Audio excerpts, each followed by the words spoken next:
आज हम केमिस्ट्री 10 का केमिस्ट्री का first chapter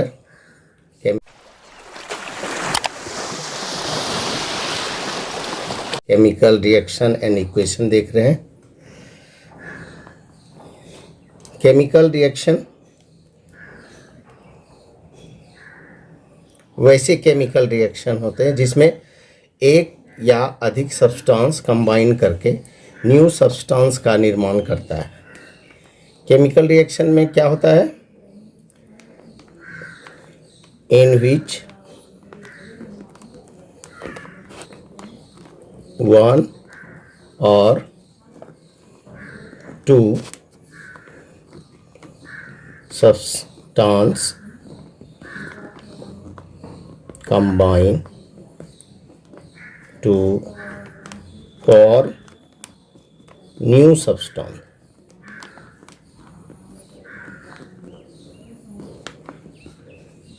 New substance. Chemical reaction permanent change है। It can not be reverse by physical method. It cannot reverse by physical method.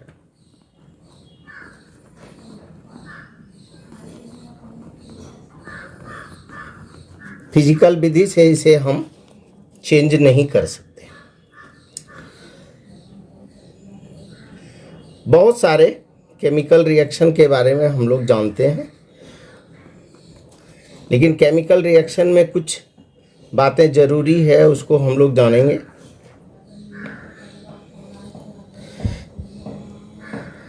सबसे पहली बात है, इन chemical reaction change the state of substance. जो substance chemical reaction में भाग लेते हैं उसका स्टेट में परिवर्तन हो सकता है। Change the colour of substance.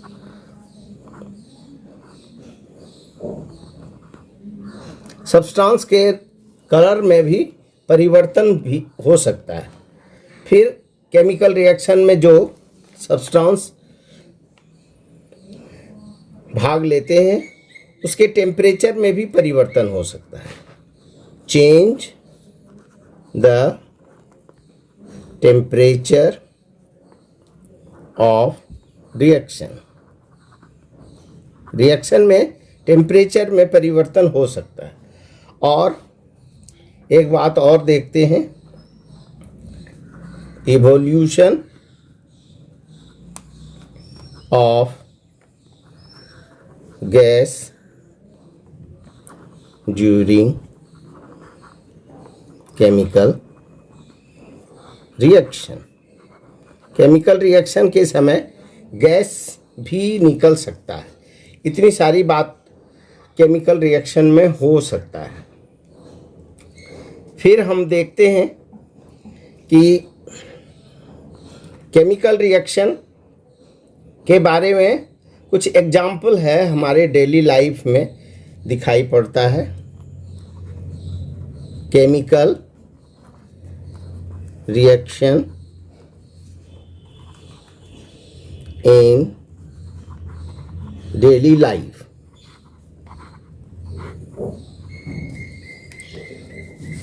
जैसे हम लोग रिस्पिरेशन करते हैं, ये भी केमिकल रिएक्शन है। डाइजेशन ऑफ फूड होता है, ये भी केमिकल रिएक्शन है। फिर रस्टिंग ऑफ आयरन, ये भी देखते हैं, ये भी केमिकल रिएक्शन है। फिर हम लोग देखते हैं फॉर्मेशन ऑफ कर्ड ये भी केमिकल रिएक्शन का एग्जाम्पल है। अब केमिकल रिएक्शन में हम लोग देखते हैं कि केमिकल रिएक्शन में मुख्य रूप से दो भाग होते हैं। लेफ्ट साइड का भाग जो है उसको हम लोग कहते हैं रिएक्टेंट। उस भाग को हम लोग क्या कहते हैं? रिएक्टेंट कहते हैं। और राइट साइड के भाग को हम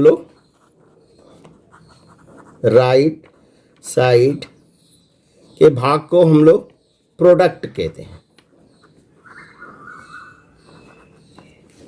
तो केमिकल रिएक्शन जब हम लोग लिखते हैं तो उसमें ये ध्यान रहता है कि जो सब्सटेंस लेफ्ट साइड में लिखा गया है वो रिएक्टेंट कहलाएगा, और जो सब्सटेंस राइट साइड में प्रोड्यूस होता है उसे प्रोडक्ट कहते हैं। रिएक्टेंट और प्रोडक्ट को सेपरेट जो करते हैं, एक एरो होता है, arrow in between reactant and product, and direction जो होगा arrow, and direction of arrow towards the product, product की ओर होगा। जैसे हम लोग लिखते हैं ये रिएक्टेंट, अब एरो इस तरह से हम लोग देते हैं, इस तरह प्रोडक्ट हम लोगों का बन जाता है। तो ये रिप्रेजेंटेशन है केमिकल रिएक्शन का। जैसे हम एग्जाम्पल लेते हैं,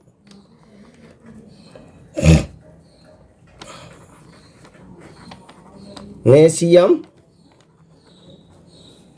बर्न मैग्नीशियम रिबन को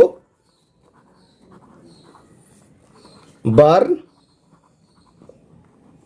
in air, air means oxygen, produce magnesium oxide,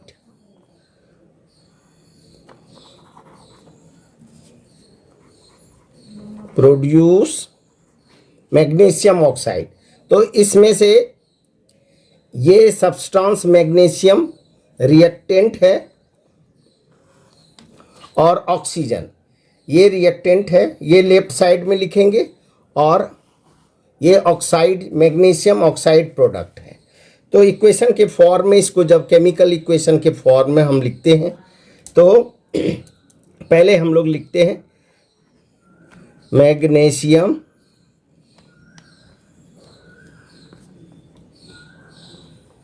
इसके बीच में प्लस दे देते हैं, ऑक्सीजन, और इसके बाद जो प्रोडक्ट आता है मैग्नीशियम ऑक्साइड। तो इस प्रकार से ये रिएक्टेंट हो गया, लेफ्ट साइड का हिस्सा रिएक्टेंट हो गया, और राइट साइड में जितना है ये प्रोडक्ट आ गया। इस प्रकार से हम लोगों ने केमिकल रिएक्शन। अब हम देखते हैं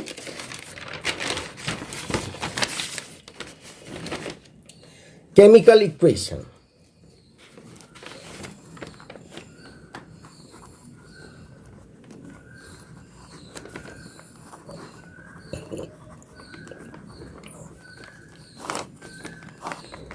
केमिकल इक्वेशन, तो केमिकल इक्वेशन में क्या होता है? Reactant or product formed during the chemical reaction represented by the symbol that form chemical equation. When reactant and product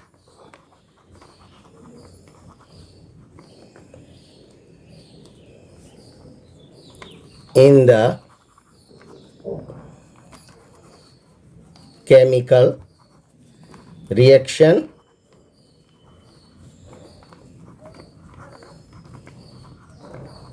represented by symbol form chemical equation. इस तरह से केमिकल इक्वेशन कैसे बनता है, जितना भी रिएक्टेंट प्रोडक्ट है उसको हम लोग सिंबल के फॉर्म, ये सिंबल जो होता है केमिकल सब्सटेंस को हम लोग सिंबल में एक्सप्रेस करते हैं, सिंबल के फॉर्म में रिप्रेजेंट करेंगे तो वो बात है।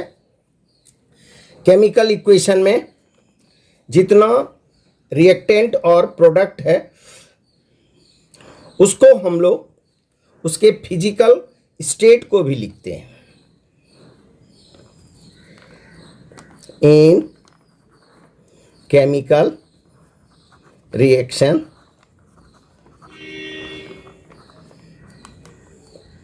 also mention the physical state of reactant and product। जितना भी रिएक्टेंट और प्रोडक्ट होते हैं सभी का हम लोग स्टेट जरूर ही बताते हैं।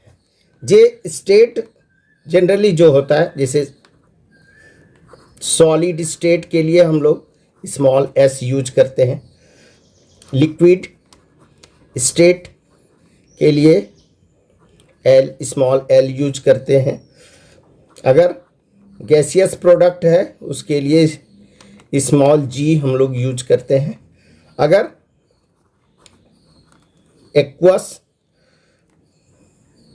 एक्वस सब्सटेंस सॉल्यूशन बन रहा है तो उसके लिए हम लोग एक्वस AQ यूज करते हैं। अब केमिकल रिएक्शन पहले देख लेते हैं।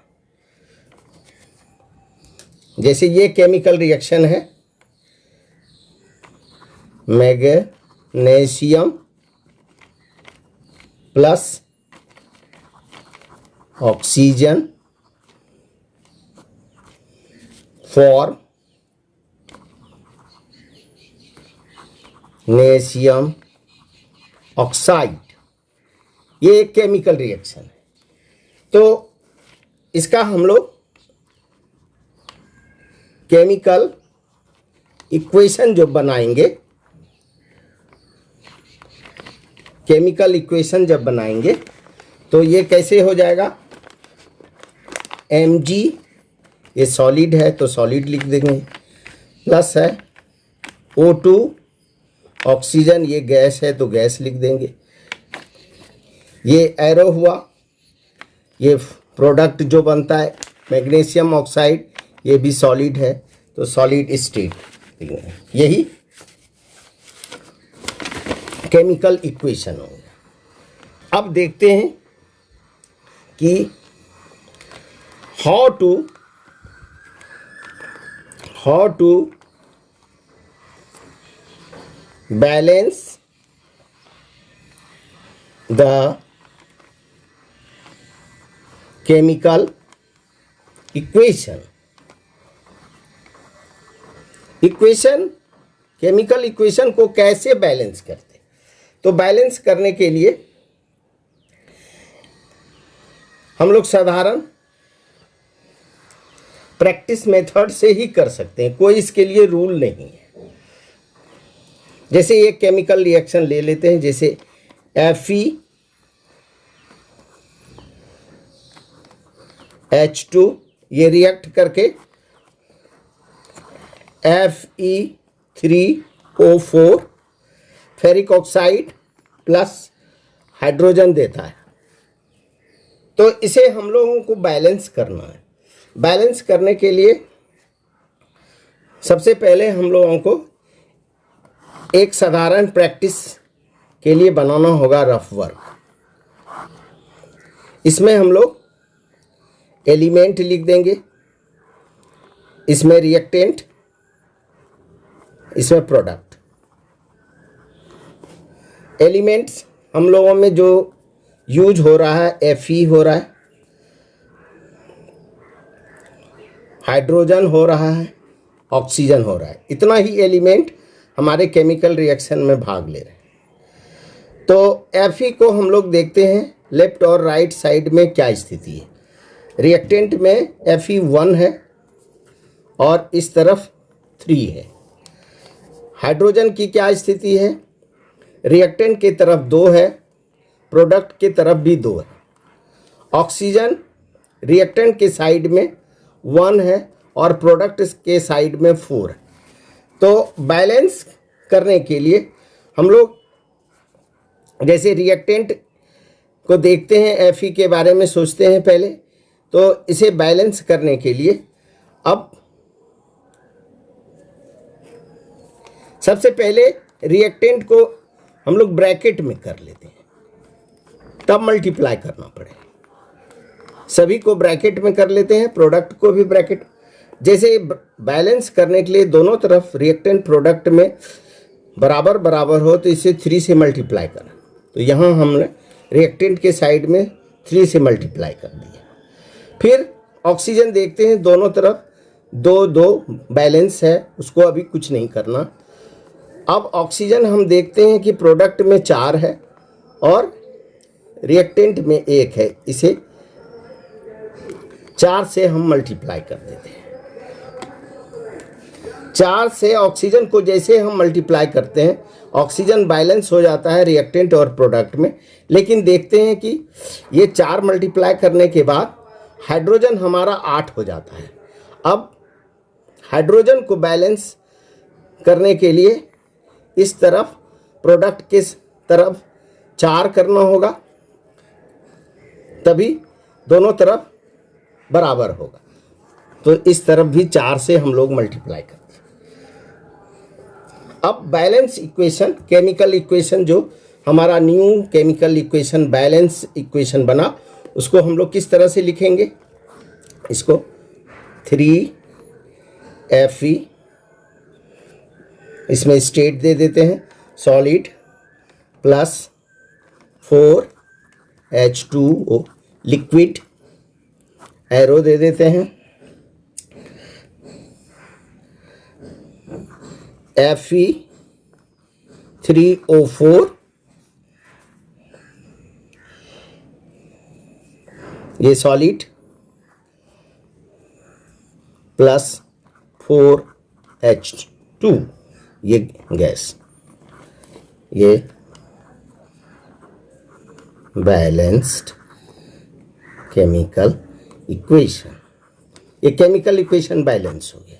इस तरह से हम लोग 2-4 इक्वेशन को बैलेंस करके हम लोग प्रैक्टिस डेली करने के बाद केमिकल इक्वेशन बैलेंसिंग में कोई प्रॉब्लम नहीं आता है, बहुत आसानी से बैलेंस हो जाता है। जैसे ऊपर में हम लोगों ने एक रिएक्शन देखा था, magnesium plus oxygen to produce magnesium oxide. तो मैग्नीशियम ये सॉलिड है, ऑक्सीजन गैस है और ये प्रोडक्ट भी सॉलिड बनता है। तो इसमें मैग्नीशियम रिएक्टेंट के साइड में 1 है, प्रोडक्ट में भी 1 है। ऑक्सीजन रिएक्टेंट के साइड में 2 है, इसमें प्रोडक्ट के साइड में 1 है। तो इसे बैलेंस करने के लिए 2 से मल्टीप्लाई, तो ये बैलेंस केमिकल इक्वेशन। इस तरह से ये केमिकल इक्वेशन बैलेंस हो। तो आज के पीरियड में हम लोगों ने देखा कि केमिकल रिएक्शन एंड इक्वेशन कैसे हम लोग पढ़ते हैं। तो केमिकल रिएक्शन में हम लोगों ने देखा कि दो या दो से ज़्यादा सब्सटेंस जब कंबाइन करके न्यू सब्सटेंस बनाता है तो वो केमिकल रिएक्शन कहलाता है। इसे हम फिजिकल मेथड से चेंज नहीं कर सकते। तो इसमें से मेनली जो केमिकल चेंज जो होता है वो स्टेट में चेंज हो सकता है, कलर में भी चेंज हो सकता है, टेम्परेचर वेरिएशन हो सकता है, या gas produce during the chemical reaction भी हो सकता है। तो हम लोगों को जितने भी केमिकल रिएक्शन हम लोग डेली लाइफ में देखते हैं, उसमें से रिस्पिरेशन, डाइजेशन, रस्टिंग या फॉर्मेशन ऑफ कर्ड, ये सारे हमारे डेली लाइफ के केमिकल इवेंट्स है, केमिकल रिएक्शन है। अब केमिकल रिएक्शन को जब रिप्रेजेंट करते हैं तो उसके लेफ्ट साइड का पार्ट को हम लोग रिएक्टेंट और राइट साइड के पार्ट को हम लोग प्रोडक्ट कहते हैं। इस दोनों के बीच में एक एरो दे देते हैं। एरो का डायरेक्शन टुवार्ड्स प्रोडक्ट होता है। अब एक एग्जांपल लेके देखते हैं। Magnesium ribbon burns in air to produce magnesium oxide. तो ये केमिकल रिएक्शन के फॉर्म में अगर यदि लिखते हैं तो मैग्नीशियम और जितना भी रिएक्टेंट है उसको प्लस से हम लोग रिप्रेजेंट करते हुए प्रोडक्ट के तरफ एरो का डायरेक्शन करके फॉर्म करता है मैग्नीशियम ऑक्साइड। तो ये रिएक्टेंट हो गया, ये प्रोडक्ट हो गया। अब हम लोगों ने देखा कि केमिकल इक्वेशन में हम लोग देखते हैं कि जितना रिएक्टेंट प्रोडक्ट में भाग लेता है सब्सटेंस, उसे हम सिंबॉलिक फॉर्म में रिप्रेजेंट करते हैं। सिंबॉलिक फॉर्म में रिप्रेजेंट करते हैं और उस सारे सब्सटेंस रिएक्टेंट और प्रोडक्ट का स्टेट को भी मेंशन करते हैं। जैसे सॉलिड के लिए S, लिक्विड के लिए L, गैस के लिए G और एक्वस सॉल्यूशन के लिए एक्वस लिखते हैं। जैसे एक इक्वेशन हम लोग देखते हैं, chemical equation, magnesium plus oxygen produce magnesium oxide, इसके बीच में हम एरो देते हैं। अब केमिकल इक्वेशन देख रहे हैं। केमिकल इक्वेशन के फॉर्म में इसको देखते हैं कि ये मैग्नीशियम यहाँ वर्ड में लिखे हैं, इसका सिंबल होता है मैग्नीशियम Mg, इसका स्टेट S दे दिए। ऑक्सीजन का सिंबल O2, इसका स्टेट गैसियस होता है तो G दे दिए। अब प्रोडक्ट में मैग्नीशियम ऑक्साइड तो MgO, ये सिंबॉलिक फॉर्म में इसका स्टेट। तो इस तरह से ये केमिकल इक्वेशन बन गया। फिर कहता है कि केमिकल इक्वेशन को हम लोग बैलेंस कैसे करते हैं। तो बैलेंस करने का साधारण प्रैक्टिस मेथड है। इसमें हम लोग देखते हैं जितना भी एलिमेंट्स रिएक्टेंट और प्रोडक्ट में भाग लेता है सभी को हम लोग लिखते हैं उसकी संख्या के हिसाब से, फिर उसको हम लोग न्यूमेरिकल बैलेंस करके रिएक्टेंट और प्रोडक्ट में मेंशन कर देते हैं, तो हमारा ये बैलेंस इक्वेशन बन जाता है।